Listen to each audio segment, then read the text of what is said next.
Marilah kita saksikan penampilan drama dengan judul Batu Menangis, diperankan oleh siswi-siswi kelas 9B. Cerita ini diambil dari kisah yang berasal dari Kalimantan Barat, yang mengisahkan seorang anak perempuan durhaka bernama Darmi. Karena sikapnya yang pemalas dan malu, mengakui ibunya yang buruk dan miskin. Selamat menyaksikan. Seorang ibu dengan anak perempuannya, Darmi. Ayah Darmi sudah meninggal saat Darmi masih kecil.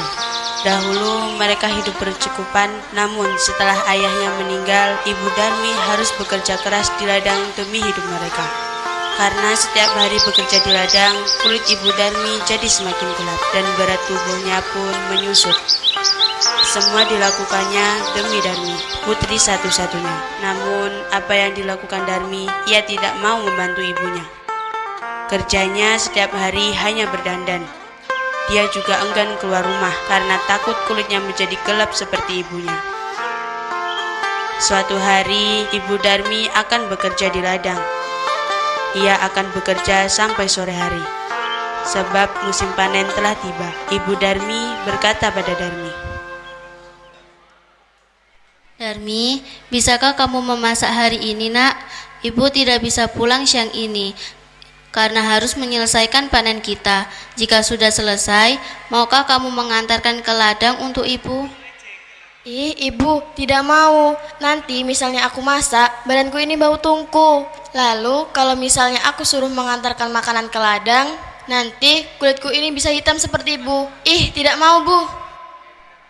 Ibu Darmi hanya menggeleng-gelengkan kepala yang terlihat sedih. Di ladang, Ibu Darmi bekerja dengan keras. Ia mengumpulkan hasil panen karena besok dia akan menjualnya ke pasar. Dia tidak memperdulikan perutnya yang lapar. Saat lelah, dia beristirahat sambil minum air yang dibawanya. Dia berdoa dalam hati. Ya Tuhan, tolong kami. Ubahlah anakku, lepaskan dia dari sifat malasnya. Setelah pulang dari ladang, Ibu Darmi sampai di rumah. Betapa terkejutnya dirinya, di meja tidak ada makanan yang bisa dimakan. Darmi sama sekali tidak memasak. Darmi yang melihat ibunya pulang justru marah-marah. Ibu kemana saja sih seharian? Masa di rumah tidak ada makanan? Darmi ini lapar, Bu. Belum makan seharian. Darmi, tadi kan ibu sudah menyuruhmu untuk memasak. Kan Darmi sudah bilang, Bu. Darmi itu tidak mau. Darmi meninggalkan ibunya yang kelaparan dan lelah dengan marah. Keesokan harinya, Ibu Darmi sudah siap dengan hasil panennya. Ia akan pergi ke pasar. Darmi, ikutlah ibu ke pasar, nak. Ibu membutuhkan bantuanmu untuk membawa hasil ladang kita. Ih, nggak mau, Bu. Pasar kan becek. Nanti kalau Darmi ikut ke pasar, kulit Darmi ini bisa kotor. Ih, Darmi nggak bisa bayangin, Bu. Nanti kalau Darmi ke pasar, kulit Darmi yang putih bersih ini bisa kotor. Akhirnya ibunya ke pasar sendiri dengan membawa hasil ladang itu. Sorenya Ibu Darmi pulang membawa uang hasil panen, tidak terlalu banyak. Darmi yang melihat ibunya sedang menghitung uang, segera mendekati ibunya. Bu, bedak Darmi habis nih. Beliin dong, Bu. Iya, besok ibu belikan. Tapi kamu harus ikut ibu ke pasar supaya ibu tidak salah beli. Iya deh, besok Darmi ikut ke pasar.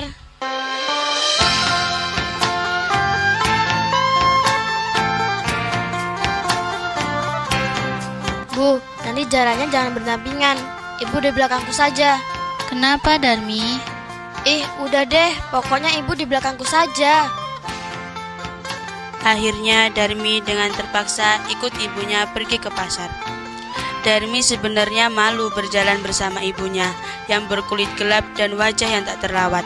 Tiba-tiba di tengah perjalanan ada seorang teman Darmi yang menghampiri dan bertanya.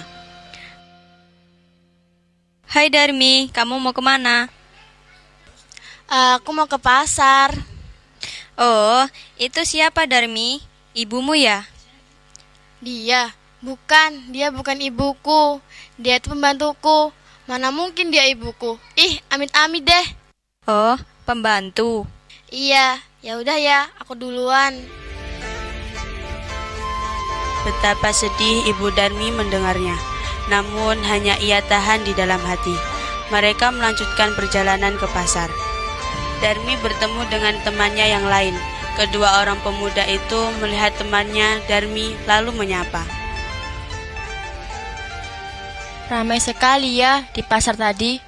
Iya, tadi di pasar banyak ibu-ibu yang belanja. Habis ini kita mau kemana? Ke rumahku aja. Ayo. Darmi, kamu mau kemana? Aku mau ke pasar. Tumben sekali Darmi, kamu mau ke pasar. Ngomong-ngomong, siapa tuh yang ada di belakangmu? Apa dia ibumu, Darmi? Bukan, dia bukan ibuku. Dia itu pembantuku. Oh, pembantu. Ya udah, kita duluan ya. Sungguh hati Ibu Darmi semakin sedih. Begitu tega anaknya mengakui dirinya sebagai pembantu. Namun sekuat tenaga dia berusaha menahannya. Sampailah Darmi dan ibunya di pintu pasar. Saat mereka akan memasuki pasar, lagi-lagi Darmi bertemu dengan temannya yang lain. Darmi, tumben banget kamu mau ke pasar. Iya, aku mau beli sesuatu. Wah, kamu sekarang tambah cantik aja. Bagi dong tips merawat diri. Kamu bisa saja. Kalau kamu ingin cantik seperti aku, kamu harus setiap hari luluran. Jangan lupa dandan juga. Oh, jadi seperti itu. Lalu siapa di belakangmu? Iya, siapa? Ibumu. Dia bukan ibuku. Dia itu pembantuku. Setelah bertemu temannya, Darmi dan ibunya melanjutkan jalan ke pasar. Sesampainya di sana, Darmi melihat-lihat dan membeli barang-barang yang dijual di pasar itu. Sampailah Darmi dan ibunya ke tempat penjual bedak. Ayo, mari Bu, dibeli bedak-bedaknya. Ada yang murah, ada juga yang mahal. Kamu mau yang mana? Monggo. Bu, saya mau cari bedak yang paling mahal. Darmi, jangan beli yang terlalu mahal, Nak. Uang ibu tidak cukup. Udah deh, ibu diam saja. Udah, sana-sana. Jangan dekat-dekat Darmi. Nona, jangan begitu kepada ibu Nona. Bukan, Bu. Dia itu bukan ibu saya. Dia itu pembantu saya. Oh, pembantunya. Iya, itu pembantu saya. Ya udah, Bu, saya beli ini saja. Yang ini harganya 300.000. Apa kamu mau? Iya, saya beli cuma 300.000. 1 juta saya beli. Terima kasih. Datang lagi ya, Nona. Dalam perjalanan pulang, Darmi marah karena ada barang yang tidak terbeli. Bu, ibu ini gimana sih? Darmi kan ingin tas terbaru tadi. Masa ibu nggak mau membelikan? Darmi, sudah terlalu banyak barang yang sudah kamu beli, Nak. Uang ibu sudah tidak cukup lagi. Halah alasan. Kalau Darmi ingin membeli itu, ya ibu harus membelikan dong. Tidak usah alasan uangnya tidak cukup. Lalu, tadi sebelum berangkat, Darmi kan sudah bilang, ibu itu jangan dekat-dekat Darmi. Darmi itu malu, Bu. Malu. Masa iya Darmi punya ibu yang kayak gini, berkulit hitam, tidak terawat pula. Lalu, ibu tahu tidak, dengan penampilan ibu yang seperti ini, ibu tuh macam pembantu. Ibu Darmi tak kuasa menahan air matanya, maka ia pun berdoa. Ya Tuhan, hamba sudah tidak kuat lagi dengan sikap anak hamba. Tolong kiranya Tuhan menghukuminya agar ia menjadi jera. Setelah Ibu Darmi selesai berdoa, tiba-tiba Darmi menjerit.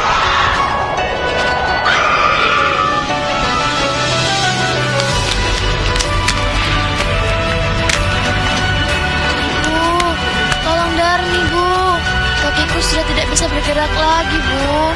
Ibu, sakit. Ampun, Bu. Ampun. Darmi tidak akan mengulangi lagi.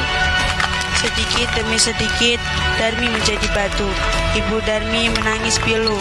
Darmi merintih sambil menangis meminta ampunan ibunya.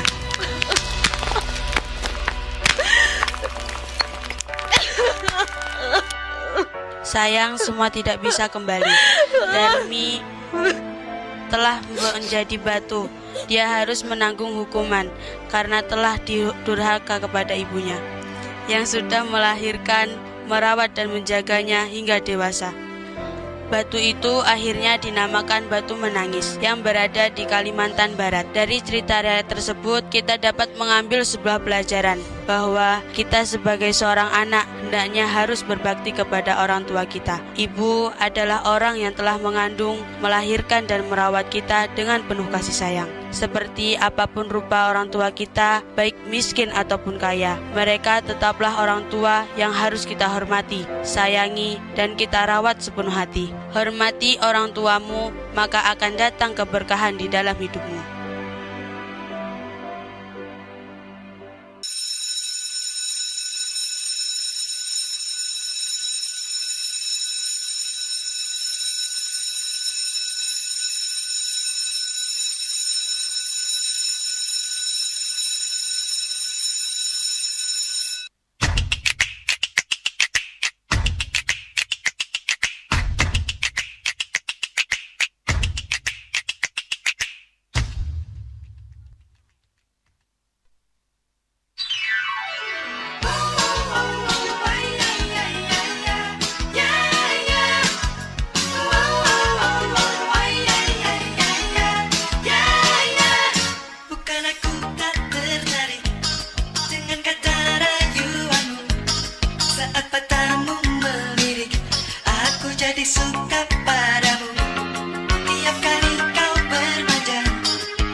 penampilan selanjutnya, puisi terakhir.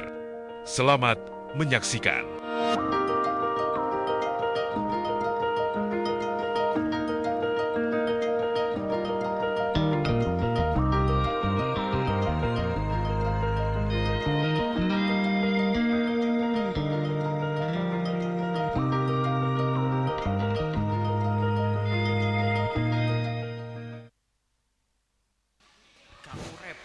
Cek. Assalamualaikum warahmatullahi wabarakatuh. Selamat siang dan salam sejahtera untuk kita semua. Setiap peradaban besar dibangun di atas fondasi ilmu, dan di setiap fondasi itu selalu ada tangan seorang guru yang dengan sabar memahat karakter dan juga masa depan.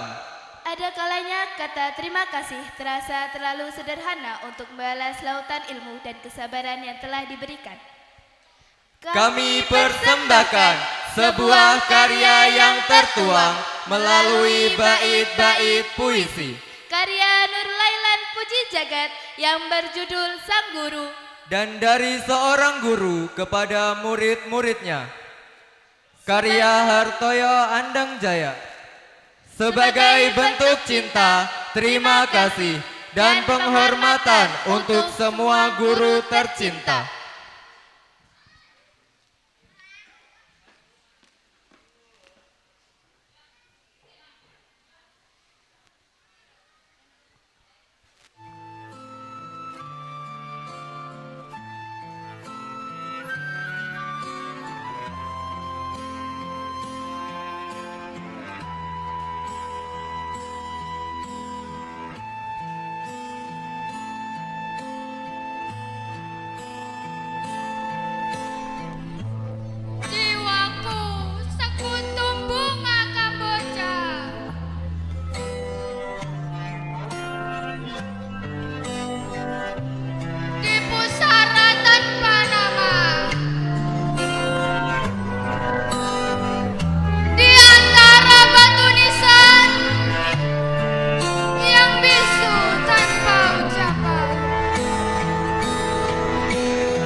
Bolehkah aku berteduh di bawah pohon jiwamu, menikmati semilir hakikat di bawah rindangnya zikir, menikmati buah-buahmu yang segar, ranum, dan memabukkan. Bolehkah aku menetap di balik pejaman matamu, menikmati dinginnya mata airmu yang tak pernah berhenti jatuh. Ku bawa pulang dan ku simpan di kemaraunya mataku.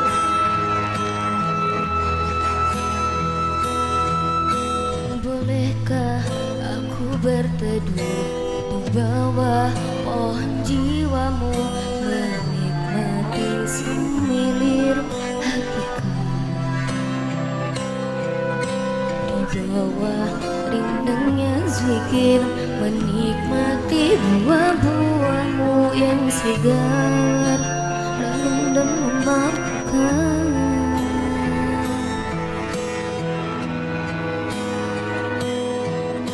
Bolehkah aku menetap di balik pejaman matamu, menikmati dinginnya mata airmu yang tak pernah berhenti jatuh. Ku bawa pulang dan ku simpan di kemaraunya mataku. Bolehkah aku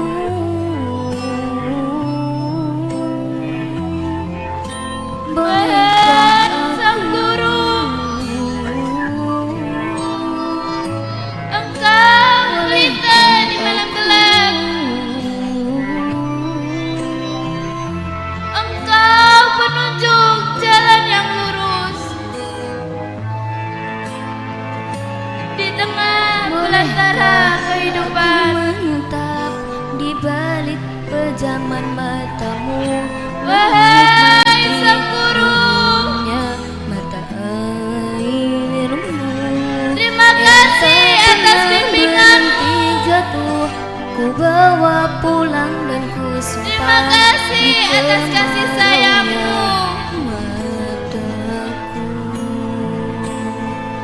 Semoga Allah merahmatimu.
Apakah yang kupunya, anak-anakku, selain buku-buku dan sedikit ilmu, sumber pengabdian kepadaku?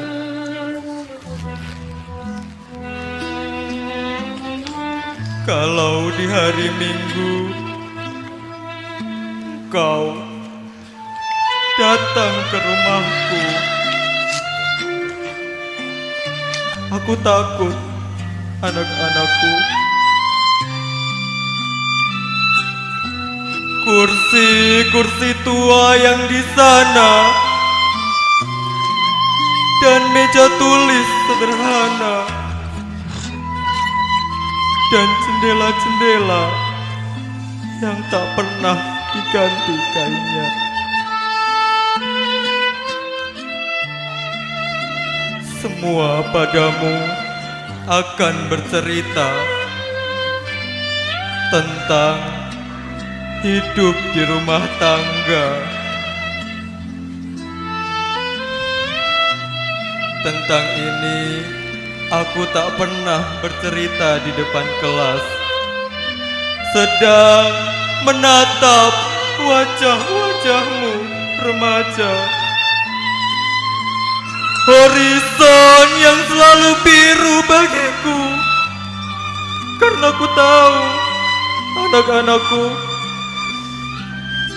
engkau terlalu muda, engkau terlalu bersih dari dosa untuk mengenal ini semua.